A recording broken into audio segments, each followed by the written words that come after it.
لطالما حلمت لوري بيركنز بأن تصبح أماً بعد أن أمضت عاماً صعباً في المحاولة والفشل في الحمل، فلديها هي وزوجها ديفيد فكرة عن علاج الخصوبة.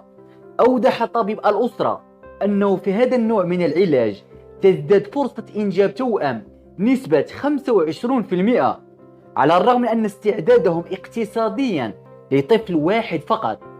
فقد خاطروا، لأنه إذا جاء التوائم كان عليهم فقط التحكم في الفواتير أكثر قليلا، وأن كل شيء سينجح في غضون أسبوعين من العلاج. حملت لوري كانت سعادة الزوجين هائلة، وزاد القلق على الطفل كثيرا بعد أسابيع قليلة. وبدأت الأم الصغيرة تلاحظ بعض الأشياء الغريبة التي نمى بطنها كثيرا، وكانت مستويات الهرمون لديها مرتفعة جدا. ثم أوصى الطبيب بإجراء الموجة فوق الصوتية لرؤية ما كان يحدث بالفعل. يشتبه الزوجان فأنهما من بين 25% من المحظوظين، وأنهما توأمان مع إخصاب منهما. كل شيء كان، حتى أن الوالدين لأول مرة كان لديهم مفاجأة كبيرة. لم يكونوا مجرد توأمان، لقد كانوا أكثر من ذلك. في الواقع كان لوري وديفيد أبا وأما ل6 أطفال، وقد أفادوا أنه في تلك اللحظة كان لديهم شعور بالسعادة ومختلط بالخوف.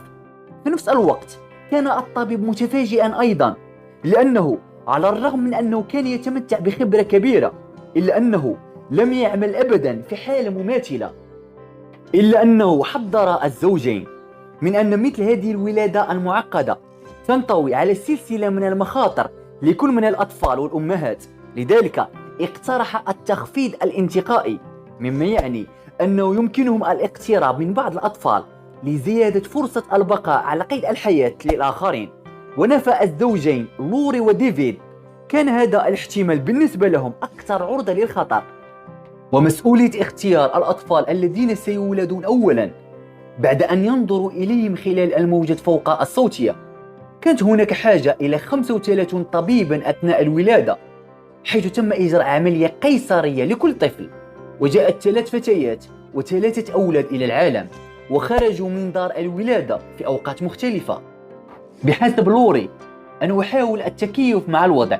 الطفل السادس التي عادت إلى المنزل هي ليا، التي كانت تعاني من مشاكل في النمو، مع 6 أطفال لإطعامهم والاستحمام وارتداء الملابس. ابتكرت لوري جدولا معقدا أعدت الزجاجات كل ليلة على مدار 24 ساعة القادمة، ووضع علامات للجميع لمعرفة ما اسم طفلها والوقت الذي يجب أن يأخذ وجبته.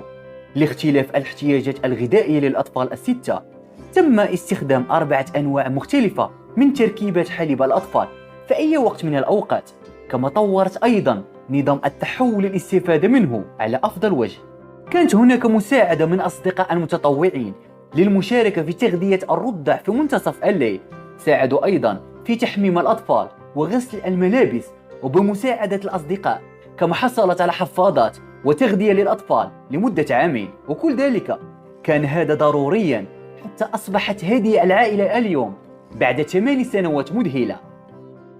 وكان هناك أيضا استثناء ليا، وهو أمر خاص أن الأشقاء ال5 موجودون بالفعل في المدرسة، وقد تم الاعتناء بهم جيدا. والآن لوري وديفيد ولم يتخيلوا أبدا أنه سيكون لديهم الكثير من الأطفال في حياتهم، ولكنهم اليوم يدركون أن هذا كان أفضل شيء حدث لهم. شكرا على المشاهدة، وداعا يا رفاق.